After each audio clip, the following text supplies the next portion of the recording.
Welcome to the CTO Studio. Today I'm talking to Adam Cuppy about something that is very close to my heart, and that is wooing the masses. We talk about tips for speaking, presenting. We tie in his theatrics. Listen. Well, I have a wonderful electronic invention I want you to see. It looks something like this. Welcome to the CTO Studio. I'm your host, Etienne de Bruin. The CTO Studio is where we chat with CTOs building amazing products with incredible teams.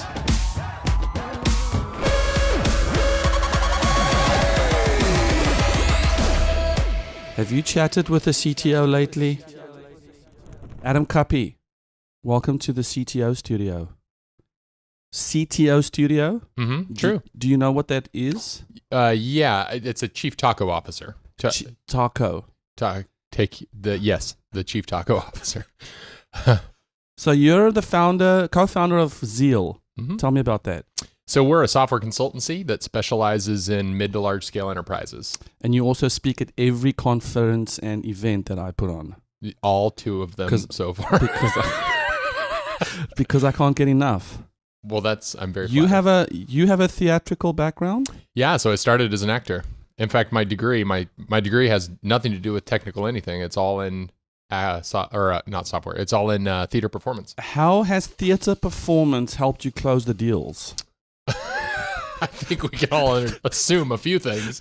Well, more than anything, it's the interaction, right? I don't shy away. I've never have been shy from interacting with other people. I love getting in front of people. I love having conversations with people. So I don't get that nervous by having hard conversations about, what budgets and whatnot that might come up. I feel like I'm on a journey of taking myself less seriously.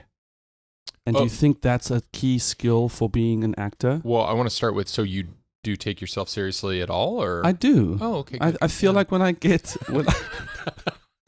I feel like when I get into my head, yeah, and I start living in the gap of what I think people want me to be, and then I take my every move very seriously, I just show up as not the best me. Yeah. Well, the two most common questions I get, and I've been an professional actor for 20 years, so longer than any other profession I've had, is how do you memorize all the lines, and do you ever get stage fright? And the answer to both is very similar. So to memorize all the lines is process. That's why you rehearse, you go through and have repetition. But the way in which I would approach it, as do many actors, how they approach a script and how they memorize the lines is relatively the same. Some actors go, scene by scene or page by page, and they memorize a page and move on to the next. Some of them even do kind of wild things where they start from the end, and they don't do it in reverse, but they'll start from the end of the show and work their way forward. And then to the second one is, do I ever feel stage fright? Is every single time. But the moment my foot crosses onto the stage, it's like that automatic response takes over, and all of the work over the last 4 to 6 weeks just happens. So it's very process oriented. I mean, if even the best actors in the world or best performers, the experts in just about everything, the consistent thing amongst them all is that they have habits and patterns. And most of the time those result in some sort of process that gets them back into that zone so that they can have that rapid recall. They can do the thing they need to do regularly without having to think about it. And to me, that is the result of, or that in my mind is defined as mechanical confidence. It's this idea that you don't have to just believe you're confident to be confident. You can do it as a result of all these habits and processes that you put in place. So there's a lot that you said there. I want to know, are people who've made it in Hollywood generally disciplined? Because around this process, because you often think about acting school and can I be comfortable enough in myself to have everyone look at me and feel genuine. But then there's this whole other side, which is just y'all have to learn those lines. Mm-hmm. Yeah, no, totally. Yeah, I think by and large that was acting, by the way. Oh, I was pretending like I was from South somewhere. South somewhere, yeah. Well, you're from South America, so you're close, just the opposite end of the... You mean South Africa, bro? Or... Jeez. Eric? South Can you change the words? Sorry, South Africa. Excuse me. Yes, thank Yeah, you. I wouldn't have noticed. Anyway. So the learning of the lines. Yeah. So I would say the answer to the question of, is this consistent amongst many of those in Hollywood or on Broadway? And the answer is more often than not, yes, that they have a very consistent routine. At times, we'll see that routine come out in really eccentric ways. There's a process in acting or a methodology called method acting, where actors will fully embody the idea of the character. So if it's, some kind of eccentric, crazy, drug addict, they'll, in their normal life, try and live in that model. Some of them even go into the extreme. Like by outside of the cameras rolling. Yeah. And there's some famous ones that have done this. So even Jim Carrey is notorious for being a method actor. There's some documentaries like on Netflix and whatnot where he's talking about playing Andy Kaufman, and he would almost 100% of the time live in his mind as Andy Kaufman. So long before the cameras would roll, he would be playing this role. And so that's just a part of his process. But again, you'll find that a lot of actors have a process that they fall into and do regularly that gets them in that zone, so that when they need to turn it on for the camera, it's not this big leap. They can do it with relative ease. And is there a secret to memorizing lines? A secret? I wouldn't call it a secret, but I would say that having a recipe on how you memorize lines, whatever works for you, is the start. What works for you? So for me, it's muscle, it's association to things on stage. So some actors are great with memorizing the whole script before they even walk into the first day rehearsal. Like word for word. Word for word. I don't do well with that. My pattern or my process is I'll read the script quite a few times. And then when I walk into rehearsal, I start to take copious notes as to this is where I moved on these lines and these words. And so I create like a kinesthetic association of the words. And so I have a really hard time remembering quotes or authors or book titles. Is that just a problem I have? Titles of interviewees. Or is there just something I have to think of it this way, and then boom, it'll be fixed? Because I try. Remember that this author said this, or this author that book. And while it becomes a part of me, I can never who said what. Well, I would say that there's something different between like an automatic response to something versus just rapid recall of information. Like I'm like you. I don't have that rapid recall of just random information, quotes from a book or authors or whatnot. But when it comes down to memorizing 120-page script, boom, I can figure it out. Like my brain works. 120 pages. Yeah. My favorite, so I've done a couple of really long shows. One of them was a 120-page show with only 2 actors. One of my most favorite shows to ever do was a show with 20 characters, and I played 19 of the 20. And so there were 2 actors.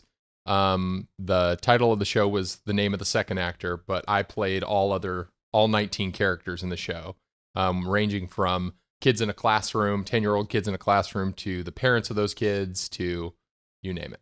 Yeah. And you're betrothed to an actor as well, right? I am, yeah. Yeah, so she actually is down here in San Diego. She also is the director of education and outreach for the La Jolla Playhouse right up the street here, so really Tony Award-winning kind of well-known theater.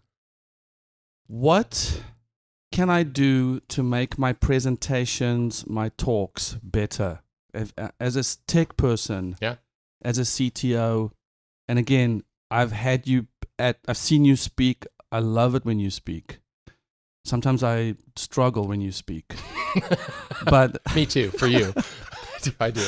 But now. So much of what CTOing is the presentation of knowledge in easy to understand words. Now, you can focus on concepts and analogies and all that, but in the end, when you're saying those words, people are looking at your face and is this believable? Is this a believable act?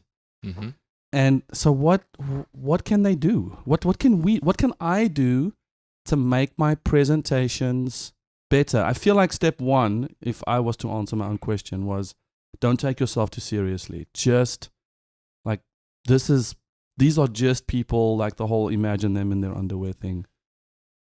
I don't do that. Well, no, but you're right. You're right. Absolutely. I think the right starting point is you have to believe in what you're saying, right? So you have to believe that what you're presenting has value to the people in front of you and in their life. And then the other is not to think of it as a presentation like a sit-in lecture, even if that's kind of the model where you've got a group and you're either standing or presenting, but think of it more as a conversation. So as an actor, the same rules in my mind apply, that it's a symbiotic relationship between me, the performer, and the audience, that, you know, I am feeding as much off of them and their kind of energy, their laughter, their crying, their emotion, as much as they might be off of me as a character on a stage. And the same rules can apply for you in front of your team. Think of it like that sort of interactive relationship. And you'll find that in a lot of my talks, they are intentionally interactive. Part of that is getting people activated. So in most of my talks, they'll start with some sort of physical engagement, like a sit and stand, or I will just simply ask people to put their laptops away and move in, because, you know, most talks are recorded, and so you can watch it afterwards. And that allows for that kind of like physical trigger to happen, where it's now everybody in the room is acknowledging, oh, there's a relationship, an interaction that we're having. And so because of that, I'm more engaged. And then it becomes my job to really kind of read the room regularly. And so a strategy that I'll often use is just kind of like a sprinkler moving across the lawn. Like, I literally will move my eyes slowly across the room and try and pick up on, you know, are people not just paying attention, but are they engaged? Are they interacting? Do they appear confused, or are they thinking a lot? So do I need to slow down? And then my talk will kind of evolve real time to sort of fit that, my kind of sense for what's going on. And I think everybody has that sense.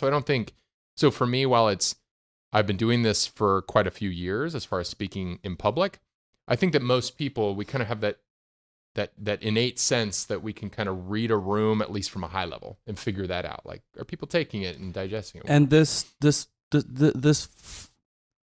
slots in nicely with the whole mechanically confident thing, where it's really just a process of getting to the place of confidence. I think at one point you mentioned confidence is belief plus time. So does that literally mean it's just really being in a cycle of belief and then just plus time? Or? Yeah, well, it's a little bit more than that. So belief and time is the most common association. Like, we think that, like, when we think of experience, we often associate it directly to time spent. And while there is a strong correlation between those two, that time and experience tend to grow at a similar pace, they don't have to. And so belief is a factor in there, but the one that really matters is, can you create replication that creates that same result for yourself? So you're building off of the experience, right? So let's put it in the context of a talk. So if you're doing, let's say, 5 presentations to your team over the course of a year, and in one of them you're in a lecture hall, and in the next one you're around a round table, one of them you have an agenda and a structure, the other one you decide to present randomly. You're not really building on your experiences. You're not creating any routines or habits for yourself that allow you to kind of build off of this ability to identify what works or doesn't. So it's almost like you're starting fresh every time. Every time. There's no mechanical confidence being built. So you're left with, I have to believe that I'll get it right. Oh. So routine becomes the trigger. So what the first thing I'd recommend to anybody is create a structure for yourself that you're confident in, right? That's something you've done before, and then stick with that presentation or that model. So again, if you're going to do it around a round table, stick with the round table for a while. You could even go to the point of sitting in the same spot. You don't have to be at the head of it or not or whatnot, but just create pattern, and that pattern will evolve into a degree of mechanical confidence, just automated response. So that's removing the variables that could potentially take away from your Yeah. comfort. What do you do if they're flying you to New York and you have to present in a corner office overlooking Yeah. Central Park? Yeah, so this Jumping jacks. Yeah, truly. So I do this. I give a lot of presentations around the world, and sometimes they're for groups that are under 100, otherwise they're groups for many hundreds or thousands. And so I have to create the same sort of automatic kind of energetic return that would happen if it was a group of 100 versus a group of 1,000. So what I do is I have a 5-minute routine I do every single time before I give any talk. And some of it's from my acting training of just, I'll do like tongue tie sort of exercises. Most of the time it's just breathing. Sometimes it's jumping jacks or getting the blood flowing. But more than the kind of physical response to it, the psychological response is it gets my mind in the right zone so that I'm not focusing on, this isn't a round table anymore. This isn't 100 You're not in that anymore. inverted space of, this is what it's not, this is what I'm used Right. to. And now you're coping with that while you're trying to deliver. Yeah. I've spoken with a few people in the CTO Studio, and they have given me, one of them said they literally go to the restroom and they do their whole punch routine in the mirror. Yeah. One person told me about the little leather, Yeah, red leather, yellow leather, red leather, yellow leather. Yeah. Or watermelon rutabaga. Watermelon what? Rutabaga. Rutabaga. Uh-huh. Oh. How about, can I please just have a glass of water? Or that. If that helps you. I think the jumping jacks is huge. Yeah. I've seen, especially when I do panels, and this might be a tip for people, when I moderate a panel and you get stuck in the panelists talking to each other or a Q&A that isn't quite flowing, you just get everyone to stand up and say, hey, I'm going to give you 2 minutes with each panelist. Come up front, talk to them, and let's go back, and you get that movement happening. And then you try and get everybody to move. Yeah. Yeah. Oh, absolutely. So something that actually came directly out of theater education for younger people, so K-12, is a simple interactive routine that can kind of bring everybody together quickly, and it's called if this. So all you're doing as a speaker is you're saying, like, if this applies to you, if you like ice cream, stand up. If you have siblings, stand up. And what happens is you get people standing up, and then you encourage them to look around the room, and it reminds them that they're not the only person in the room, and that we're kind of all in this together. And so as your questions are progressing, it sounds a little gimmicky, but it's psychologically really sound. Then towards the end of it, you can start to ask questions that are more contextual to your talk or your presentation, such as, how many of you test drive on a daily basis? How many of you work in a team of more than 10? How many of you are tech leaders and spend more of your majority of time managing versus writing code yourself? And so what happens is it starts to get everybody in the mindset through physical interaction that, my mind is primed to stay engaged to what I'm about to say, what this person's about to say.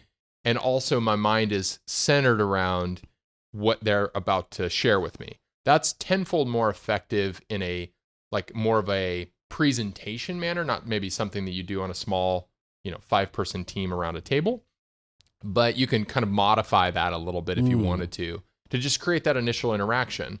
I think one of the most damaging things for kind of like uptake of information is just the slew of laptops everywhere, and I think the more that we can encourage people to get their head out of their screen, because that's a safety place. More often than not, even if they're working on something of real value, what they're really doing is it's just a barrier. Like a teddy bear. Right. Yeah, it is. It totally is. And so the opportunity to kind of break that down is always a good thing. I've used that mechanism in my own dev teams where I said, as we're seated, I would say, how many of you who think you still have a job, raise your hands. And then I can just say, hey, why are you raising your hand? Why are you raising your hand? Yeah. It's a very good method. It sounds like a morale booster. Sounds like really effective. So how much attrition do you have? Is churn high? Those were my early days. Yeah, no, that was, yeah. Because then usually more people would leave than I had hoped. I noticed in one of your talks that you did something which I particularly hate, which is when you say raise your hand, Yeah. and then you say keep your hand up if. Uh-huh. Like, I want you to raise your hands and keep it up. Uh-huh. Why on earth do you do that, man? Are you just putting me on the spot so I can explain away? Is that part? Okay. Is that part of the is that really just part of the if this exercise? Yeah. I think it's genius. Yeah, it is. It is about getting physical interaction. Just anything physical. I mean, even down to, again, closing a laptop, moving in a seat. I've even done things as simple as, turn to the person to your left and just introduce yourself. Even if you know that person, what ends up happening is, like, if I knew you and I turned to you, it would become kind of this humor, sort of like, hey, what's your name? And so it livens the mood, and it just kind of creates engagement. One of my biggest challenges, well, we were talking about this yesterday about, my question to you was, have you ever thought about doing a conference as a more unconference style? And I think we both agree that there's a lot of issues or potential issues with an unconference. They can just become, so structureless that they have no direct content. But the one thing I do love about the unconference format, and I think it can be mixed into a traditional conference format, is the interaction that leads, the kind of simple interaction that can lead to simple conversation that allows for people to kind of re-engage their mind. Because in a traditional conference, it's like one talk after another. I mean, you could literally sit in the same seat and not get up other than to eat or go to the bathroom and zone out. And I think the zone out is what's dangerous as an organizer. So, mixing it up with, either moving a track from one room to another or just physically breaking up the style, I think is a really valuable thing, because it re-engages the mind of those people, which is the point. Otherwise, they might as well watch it on YouTube. Yes, and I think I, as a raging extrovert, when I'm at conferences, I want to sit in my little seat, and I don't want anyone to see me. Yeah. I'm not interested in talking to people, and I have to actively fight that with everything I have. And if a speaker is facilitating that, I mean, technically, a speaker has the ability to change a whole rest of a conference for you, because they may just do one of those exercises that leads to you recognizing the person that you introduce yourself to at the next talk. And I know that I, as a speaker, love to do the, hey, let's turn to each other and let's do that. But when I'm in the seats, I think, oh, geez, are you kidding me? Yeah. Are you for realsies right now? Sure. You really... Sure. Want me to, like, who is, Well, so let me ask you, what is the reason why you like going to conferences? Well, you run a conference. Do you prefer to attend them? That's a good question, because someone said to me once, so this is how I feel when I leave a conference, is inspired. This is why I like going to conferences, because I feel it takes me out of my day-to-day. It immerses me into some thought leadership / what people are thinking about things. And while I don't feel like I directly benefit from the 500 pages of notes that I take, which I don't, I feel like I sit in my head and I'm just like, wow, there's like this whole other part of my universe I haven't explored in like 3 months or 3 years. So I sit there, and the notes I make are not at all about the talk. It's about what activates in me when I hear that person speak. Yeah. I'm curious, what's an example that comes to mind? Like, one that comes to mind recently? One that comes to mind right now was I was at a Golang conference about 4 years ago in Denver, GopherCon. And they were talking, this particular speaker was talking about how they developed a community, and they were talking about guilds. And then when I heard those words, I was like, oh, community development, houses, colors, guilds. And I mean, I designed like a whole level up gamification of 7 CTOs at that point, which, it never got off the ground. But to this day, I can remember the lights, I can remember the speaker, I can remember where I sat. Talk about being activated by, and those were some incredibly rich thoughts that I had. I have no idea what she was talking about in terms of the outcomes that she was pursuing. But I remember how I feel when I left, and it wasn't I think if she had said, "Hey, can you guys all turn to each other and high five?" She didn't do that, but I feel like that was an incredibly valuable experience for me. Yeah, so what you're talking about, I think, is something for anybody that does give a presentation to remember, which is it's not about your journey or your content. It's about the audience's journey and what they take away from it. So as actors, we think about this all the time. When I was in high school, my drama teacher at the time would drill into us this idea that our goal is for them to emote, to experience something, to feel something, to be motivated to do something. Your goal is for them Correct. to feel something. Yeah. Not to deliver a presentation. And for them to remember what I said, right? It's for them to feel something. Yeah, that's the point of theater. And that, in my opinion, that's the point of relaying these stories. And when you go and see a play or an opera, I mean, think about an opera. Most people can't even understand the words that are being said. I mean, many times it's in a totally different language. And then on top of it, it's, sung in a manner that's hard to, really take on. Or Shakespeare, for that example. I mean, it's still English, but it's heightened. And there's, in fact, known as the first 15 minutes of any Shakespeare play where, people are just acclimating to the sound of the words. So it's not about them knowing the words. It's not about them knowing or fundamentally understanding this character over that character or not. It's about them having an experience that drives them to want to do something when they're done, whether it's just love more or, have disdain for something that should be looked down upon more, whatever it happens to be, that's the goal. I take the same thing in my talks. Like my talks, I think that the thing that I work the hardest to avoid in a talk is anything that could just be written on a blog. If I could take my talk and write it down, it's not worth giving. But if I can create an experience that makes you have an insight or an idea that you otherwise wouldn't, or if at the very least just re-engages you in the conference and makes you walk away going like, oh yeah, the 2 talks after Adam's talk, maybe I can't even call it that way, but I got something out of it. If I can do that for you, that's huge. In fact, one of the strategies I'll sometimes use is if I know who the speaker is coming after me, I'll visit with them and ask them, what's your message? What are you trying to get them to understand or trying to take away? And if it's something that I can help trigger in mine, I'll modify mine to support that because I know that what I'm good at is creating that engagement. I'm going to use that method for when I have not prepared my talk. That sounds like a great strategy. Yeah. Okay. That's a so way to what do are it. you trying to do? What are the 3 points you're going to make?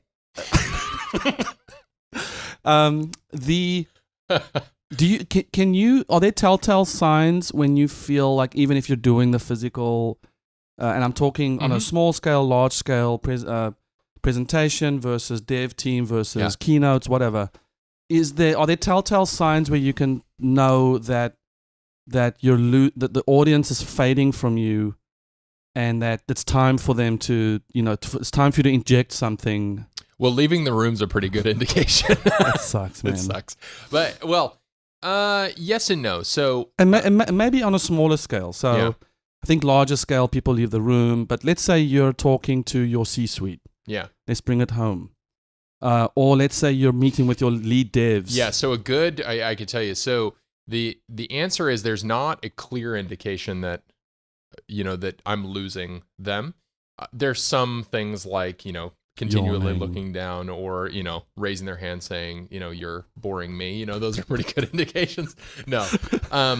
But a good, quick way to not just assess it, but bring it back around to start asking questions.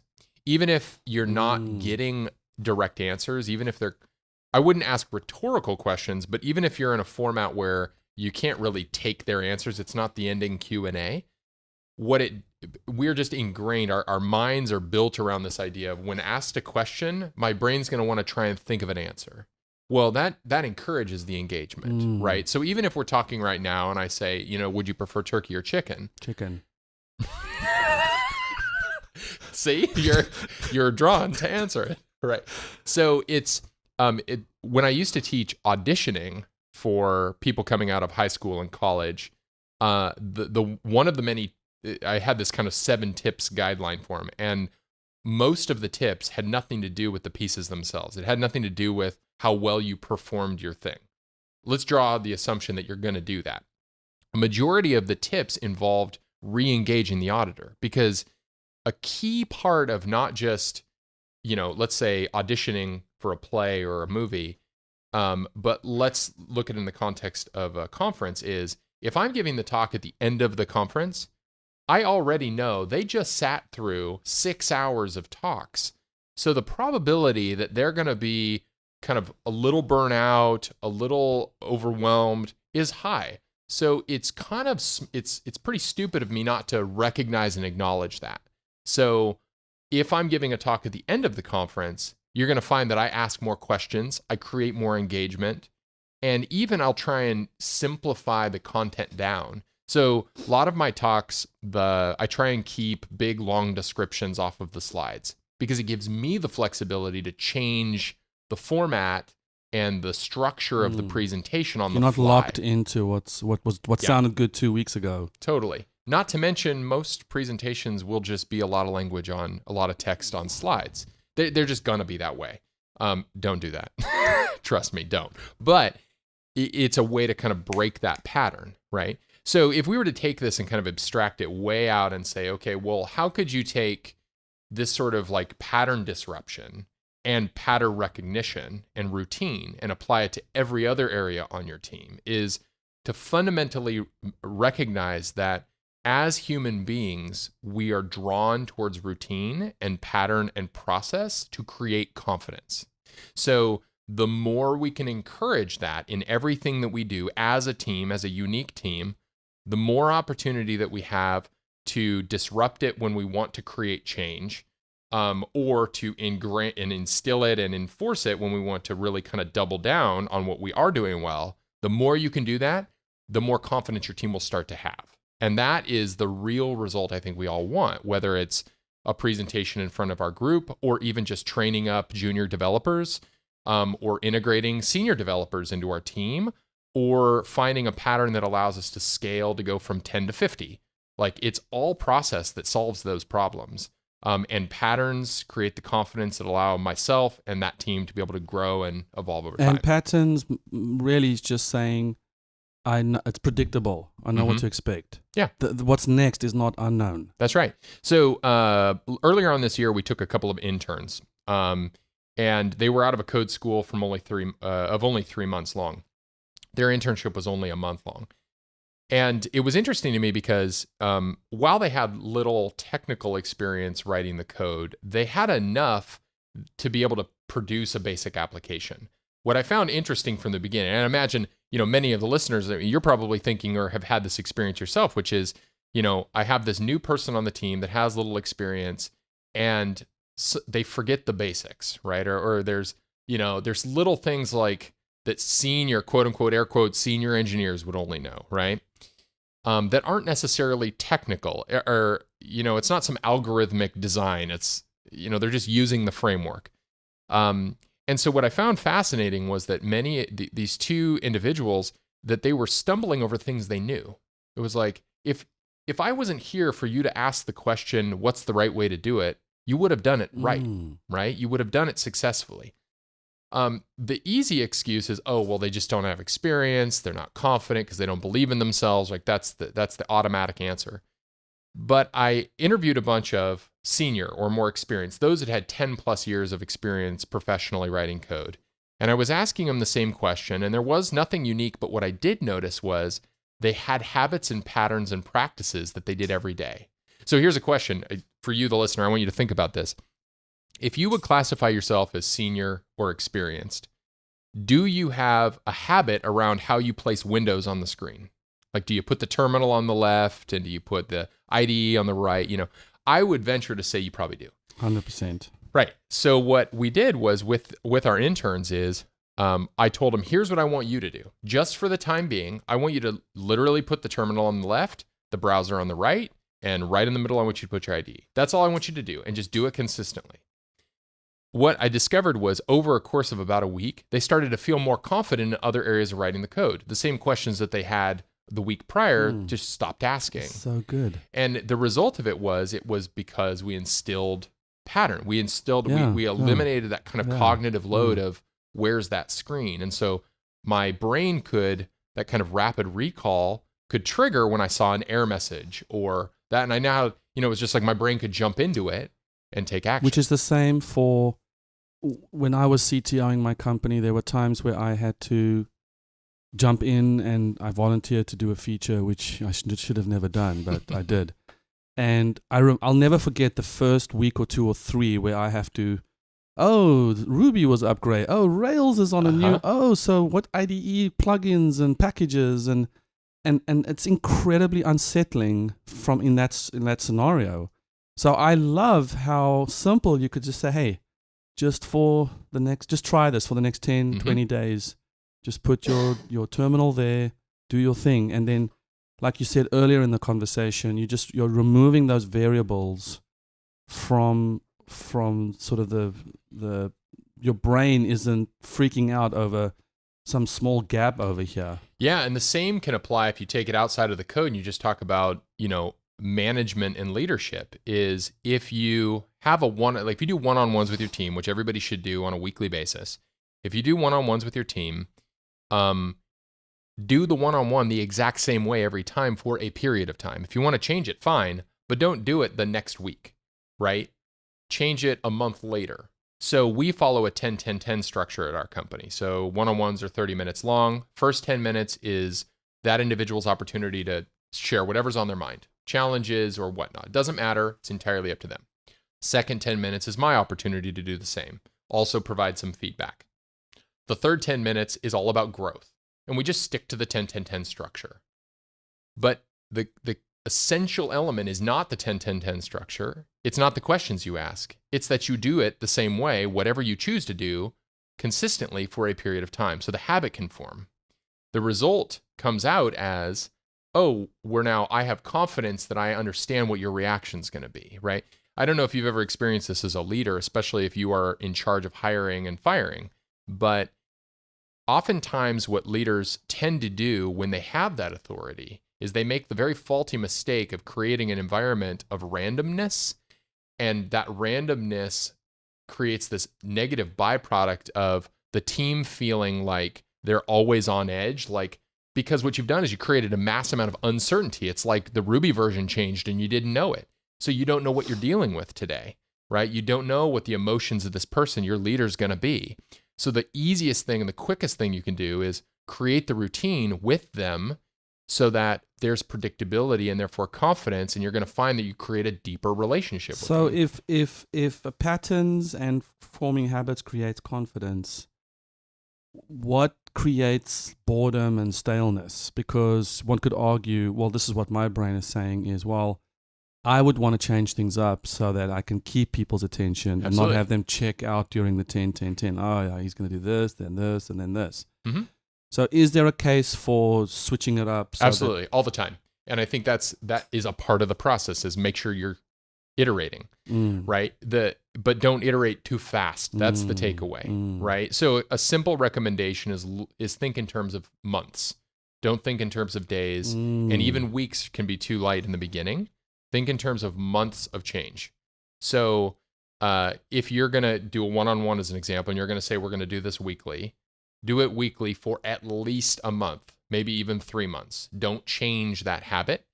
On top of it is make it the same time for at least a month.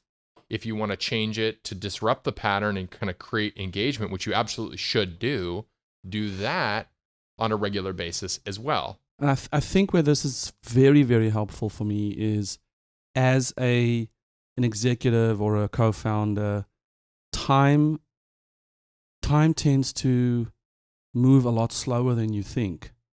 Like you think weeks have gone by, meanwhile it's just the morning has gone by. Right. And so I know that I can iterate on my ideas within hours. I haven't even tried the first one yet. And my brain's already calculated what it should be with minimal feedback. And I think if your humans are along on that ride, I can totally see the uncertainty. I want to end off with Zeal. Mm-hmm. So I love it's got to be super interesting to head up a dev agency with this kind of theatrics. Sure. Yeah. So you probably stand out from sort of the standard presentation / approach. Yeah, I would hope so. Yeah. What is unique? And I know the answer to this because you described this to me yesterday. But what do you bring up to your customers that builds sort of that partnership and that trust and that confidence that this relationship is going to work? Sure. So consulting has become synonymous with contracting by and large. And so it's more often than not, we're met by individuals at, we'll call them mid to large scale enterprises, or just enterprise level, where they come in with a degree of desperation, like, oh my gosh, I've got this big objective. I have to hire, but hiring's tough. And, we need to deliver quickly. Can you write A, B, C, and D code? Do you know A, B, C, and D frameworks? And historically, that's exactly what we've done. What we realized over time was that our real value proposition centered around the support we provided to CTOs, product managers, and the like, leaders that had to develop a process that was unique for them, that allowed them to build a recipe for their own success so that they could iterate and develop and deliver rapidly, so that they could tackle the hiring challenge and do technical interviews in a more effective manner. This is all process. 100% of this is the case. And what we discovered was, looking back over our client list, is while we continued to write code with them and do a good job at it, what made us very different and unique, and where we put a lot of our energy and focus, was how can we help you improve that level of confidence and mechanical confidence that you have as a team in all of its areas. Some of that has nothing to do with the code. Like I said, hiring is an example. Some of that has to do with how you're communicating with stakeholders, so that you're creating that pattern recognition, so that they're not randomly asking you for reports on progress when, you could develop a habit and a pattern when they know where they're going to get it. So they don't have this kind of like, oh my gosh, when is this going to happen sort of stuff. So the development of that was really essential. And we do all of that work practically, meaning we do it through the act of writing code. We don't provide a sit and lecture service where, our team of, consulting process experts will come in and you'll listen to us for a day and we leave. We don't do that. I don't think it's that effective, as much as it is over time working to solve problems. Oftentimes what we also do is, because a lot of the companies that we work with have got big, audacious hiring goals, they're maybe got a big series of funding or whatnot, and they have to hire 20 or 30 people. And so they've got plenty of work to do, but they just have little time to do it in. Where we can really support that is be that buffer as they're growing. So in the act of developing out the work with their team and developing a more mechanically confident process, what we can also do is just add bandwidth to the table, so we can get into a habit that allows us to deliver regularly. And then when the time comes, we roll off, but you're left with this really rich, mechanically confident process that addresses the real needs of the organization. And we talked about the potential gaps that start forming in the org chart. Oh yeah. Mm-hmm. And then Zeal comes in and... Yeah, because, there's a lot of things that happen when organizations scale. And this is the reason why we very much look to enterprises, because, we started talking to a lot of startups, and startups, they've got their unique challenges, but the consistent thing between startups and enterprises is just simply the way they perceive risk and what their response to the question of risk becomes. Most enterprises, their response is people and bureaucracy, by and large, right? And not to say that more people aren't the answer to that, because they have more to do, but instead that what they need more than that is they need a clear understanding for what creates the type of change that they want. Just like a startup would need when they embrace agile and they, deliver regularly. An enterprise needs the same. They just need it to evolve with them versus just some flavor of agile they picked off of a shelf from a book they paid $40 for, right? $40?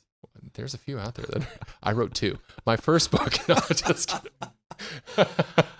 No, I love this. You should definitely register mechanicallyconfident.com. It's almost like I already did. You did? I did. I love it. It's a really fascinating concept, I think, confidence, for me, that's what I usually say is the difference between a junior and a senior engineer's Absolutely. confidence. Yeah, totally. And that exact comment right there is what drove me to really help like methodologically figure out the solution. And so the answer is, it is not belief in time that creates confidence.